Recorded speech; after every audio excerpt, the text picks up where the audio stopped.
Garuda Express, an international courier service. GST అమలు తీరుతెన్నులు ఇలా ఉండబోతోంది.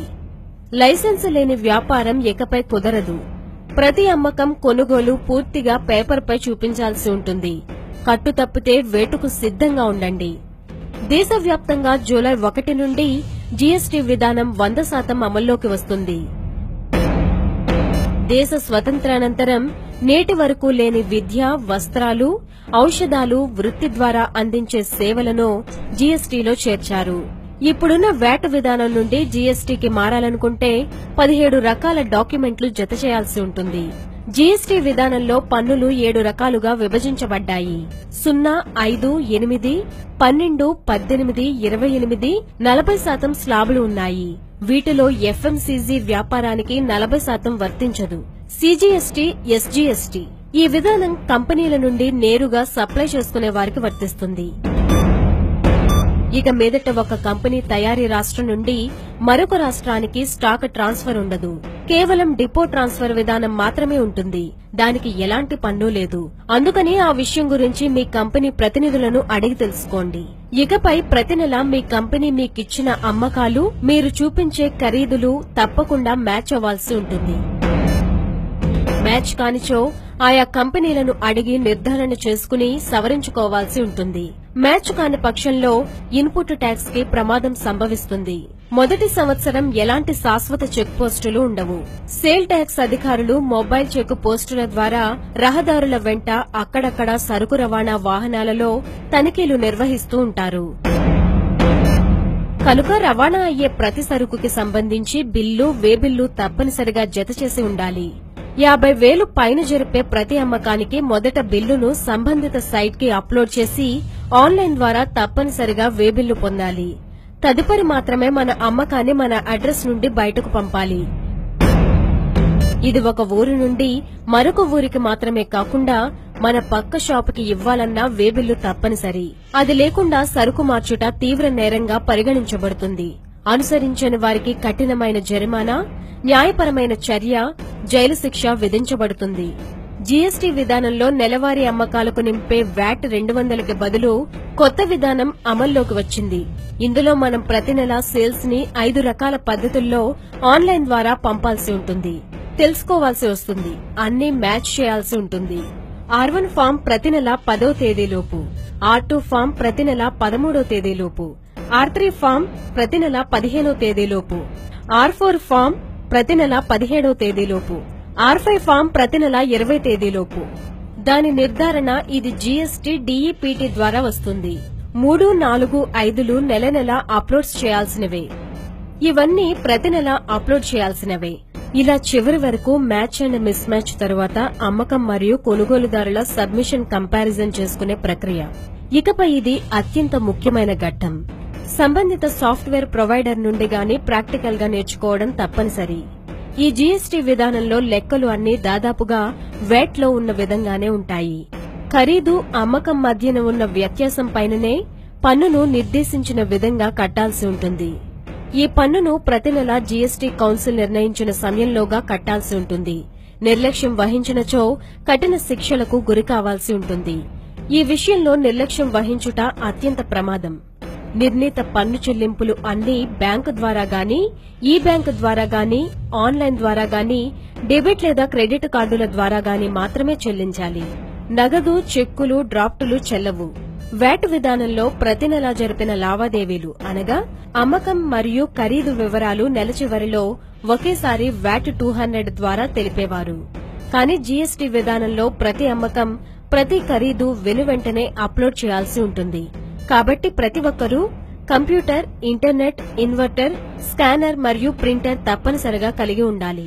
మన అమ్మకానికి సంబంధించి ప్రతి బిల్లు నెంబరు క్రమం తప్పకుండా ఉండటాన్ని జాగ్రత్తగా చూసుకోవాలి.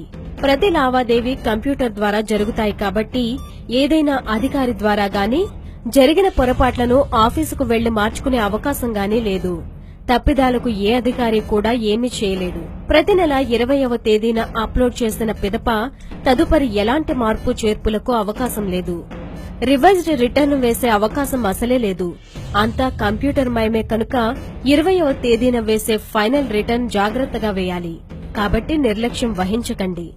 ఒక యజమాని పేరుతో ఒకరికి ఒక ఫర్మ్ మాత్రమే ఉండాలి. ఒకటి కంటే ఎక్కువ ఫర్ములు ఉండకూడదు. ఎందుకంటే ప్రతి ఫర్ము పాన్ కార్డుతో లింక్ అయి ఉంటుంది కనుక ఒకరికి పలు రకాల ఫర్ములు ఉండలేవు. ఈ విషయంలో జాగ్రత్త. ఇక ముందు జీఎస్టీ అమలు తర్వాత ఒకవేళ ఒకే రాష్ట్రంలో అయితే హెడ్ ఆఫీస్ నుండి బ్రాంచ్ ఆఫీస్ కి గాని, ఫ్యాక్టరీ నుండి గోడౌన్ కి గాని, ఫ్యాక్టరీ నుండి C&F కి గాని, గోడౌన్ నుండి ఆఫీస్ కి గాని స్టాక్ ట్రాన్స్ఫర్ అనే విధానం ఒక డెలివరీ చాలాన్ ద్వారా మాత్రమే జరగాలి. ఒక డిస్ట్రిబ్యూటర్ నుండి మరో డిస్ట్రిబ్యూటర్ కి కూడా సరుకు మార్పిడి ఉండదు. దీనికి తప్పకుండా బిల్లు ఉండి తీరాలి. ఒకవేళ ఏదైనా డిస్ట్రిబ్యూటర్ ద్వారా సరుకు మార్పిడి జరిపితే కేవలం బిల్లు ద్వారానే జరపండి. ఒకవేళ ఇతర రాష్ట్రం నుండి గనక అయితే సొంత డిపో అయినా కూడా కంపెనీ బిల్లు ద్వారా సరుకు పంపాల్సి ఉంటుంది. ఇక ముందు సెకండరీ స్కీములు ఉండవు. బిల్లు ద్వారా వచ్చే లేదా ఇచ్చే డిస్కౌంట్ మినహా మిగతా వాటిపైన కూడా పన్ను విధింపు ఉంది. కాబట్టి తరువాత ఇచ్చే డిస్కౌంట్ పట్ల జాగ్రత్తగా ఉండండి. ఒక కంపెనీ ద్వారా అది కూడా బిల్లులో పొందుపరిచిన స్కీములకు మాత్రమే పన్ను ఉండదు. ఈ విషయం జాగ్రత్తగా గమనించగలరు. జీఎస్టీ ద్వారా FMCG ఉత్పత్తుల ధరలు తగ్గవచ్చనే నమ్మకాన్ని ప్రభుత్వం చెబుతుంది. ఇక ముందు కూడా ప్యాక్ చేయబడిన ప్రతి సరుకులపైన MRP విధిగా ఉంటుంది. ఇకపై జీఎస్టీ పన్ను ద్వారా డిస్ట్రిబ్యూటర్ వ్యవస్థ, C&F వ్యవస్థకి పెనుముప్పు రానుందని చెప్పాలి. ఇంకో కొత్త విధానం ఏంటంటే ధరల నియంత్రణ చట్టం. ఉదాహరణకి గులాబ్ జామ్ ధర 100 రూపాయలు అనుకోండి. అదే గులాబ్ జామ్ పైన మరో ప్యాకెట్ ఉచితంగా ఇస్తే గనుక దాని ధరను నియంత్రణ చేసే అధికారం సంబంధిత అధికారులకు ఉంటుంది. కనుక ఈ విషయమై కంపెనీ సేల్స్ వారిని అడిగి తెలుసుకోండి. కాలమే దీనికి సమాధానం చెబుతుంది. ఇట్టి సవరణలను అర్థం చేసుకుని సక్రమమైన వ్యాపారులను గుర్తించి తప్పు చేసే వాళ్లను పసిగట్టేందుకు ప్రభుత్వం రేటింగ్ విధానం తీసుకొచ్చింది. అన్ని సక్రమంగా నిర్వర్తించే వాళ్లకి భవిష్యత్తులో ప్రభుత్వ పథకాలలో భాగస్వామ్యం లభించే అవకాశం ఉంది. అంతేకాక భవిష్యత్తులో ఏదైనా కొత్త వ్యాపారం చేసుకుందామనుకుంటే ఈ రేటింగ్ ద్వారానే లైసెన్సులు దొరికే అవకాశం ఉంది. రేటింగ్ తగ్గితే ఇది కాకుండా భవిష్యత్తులో ఈ రేటింగ్ పద్ధతి ద్వారానే బ్యాంకులు మనకి లోన్ ఇచ్చే అవకాశం ఉంది. కార్ లోను గాని, ఇళ్లు లోను గాని, వ్యాపారం లోను గాని ఈ విధానంలోనే చూపబడుతుంది.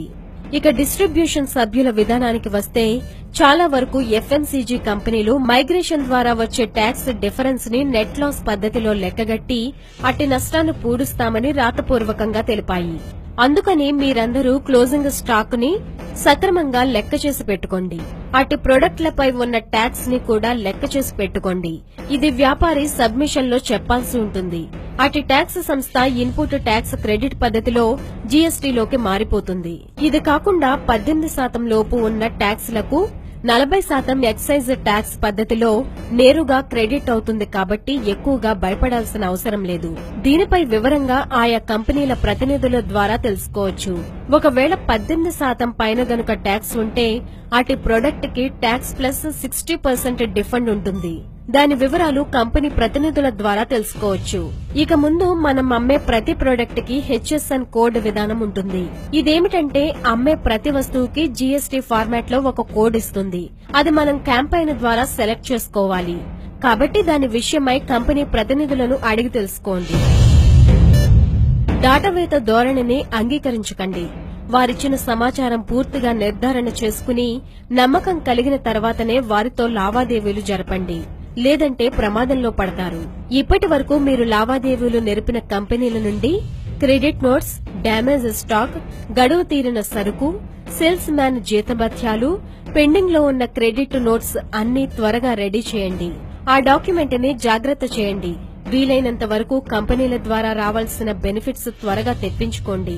ఎందుకంటే జీఎస్టీ తర్వాత అటు క్లెయిమ్స్ కి 18% ట్యాక్స్ పడే అవకాశం ఉంది. ఇతర ప్రదేశాలలో పర్యటించే సమయంలో ట్రావెల్ టికెట్స్ మరియు ఇతరములపై కట్టే ట్యాక్స్ లను ఇన్పుట్ క్రెడిట్ లో క్లెయిమ్ చేసుకోవచ్చు. అలానే టెలిఫోన్ బిల్లు, స్టేషనరీ ఖరీదు, అద్దెలపైన గాని ట్యాక్స్ లు కట్టిన ఎడల అది కూడా ఇన్పుట్ ట్యాక్స్ కింద క్లెయిమ్ చేసుకోవచ్చు.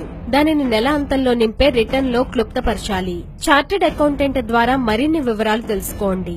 ఒకవేళ ఇంటర్మ్ సేల్స్ మ్యాన్స్ కి గాని, డిస్ప్లే ఖర్చుకు గాని, కంపెనీ తరపున చేసిన ఖర్చును గాని కంపెనీల నుండి క్లెయిమ్ చేయనప్పుడు తప్పకుండా ఇన్వాయిస్ రైజ్ చేసి ట్యాక్స్ జోడించి పంపాలి.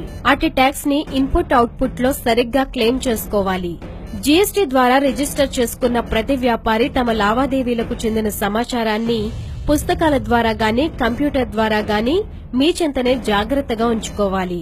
తనిఖీ సందర్భంలో జీఎస్టీ అధికారి అడిగిన దరిమిల అన్నింటినీ రోజువారీగా చూపించే విధంగా ఉండాలి. దీనికి గాను మీకంటూ ఎల్లవేళలా అందుబాటులో ఉండే అకౌంట్ గాని, ఎప్పుడంటే అప్పుడు సమాచారం ఇవ్వగలిగే పరిజ్ఞానం గాని కలిగి ఉండాలి. మీ వ్యాపారంలో మీరిచ్చే జీతాల లెక్క సరిగ్గా ఉండాలి. మీరిచ్చే నెలవారీ జీతాలన్నీ ప్రతి ఒక్కరికి బ్యాంకు ద్వారానే చెల్లింపులు చేయాలి. ఒకవేళ అలా చేయకుండా నగదు రూపేణా జీతాలు ఇస్తే అట్టి జీతాల ఖర్చును ఖర్చుల క్రింద తిరస్కరించి ఆదాయానికి కలిపే అవకాశం ఉంది. మీ ట్రావెల్ ఖర్చులు, ఇతర చెల్లింపులు అన్నీ తప్పకుండా ఫండ్ కింద క్లెయిమ్ చేయాలి.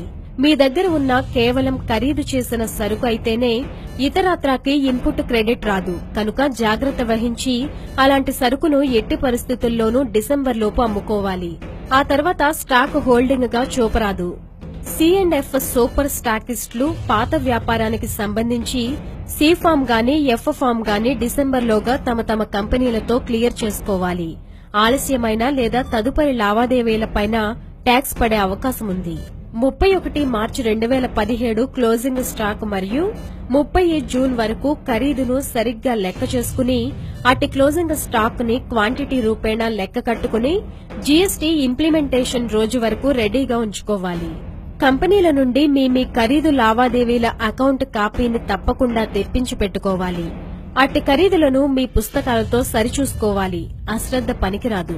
అలా సరిచేసిన స్టాక్ ని పన్ను రేట్ల పరంగా తయారు చేసుకోవాలి. ఆ స్టేట్మెంట్ ద్వారానే మీ జీఎస్టీలో ఇన్పుట్ క్రెడిట్ జమ అవుతుంది.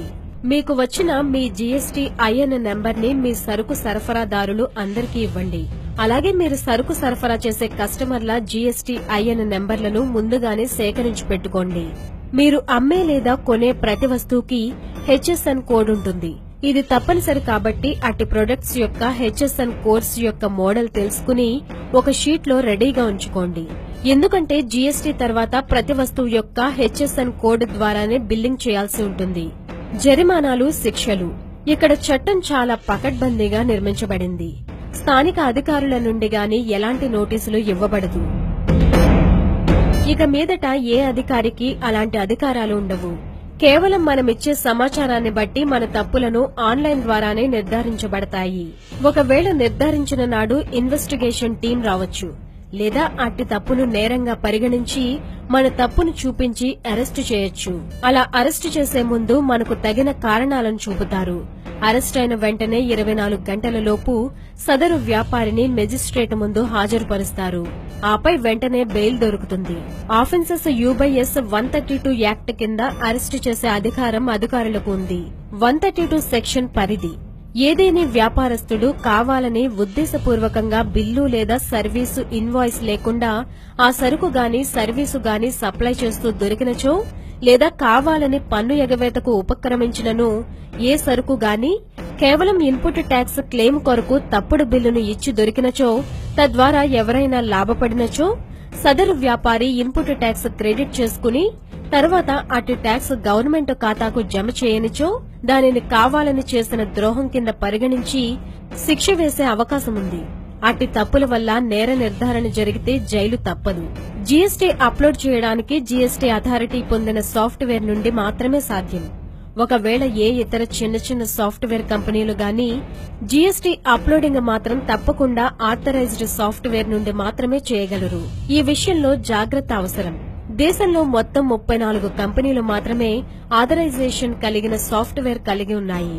వాటిలో ఆయా ట్రేడ్ కి సపోర్ట్ చేసే సాఫ్ట్వేర్ ని జాగ్రత్తగా ఎంచుకోండి.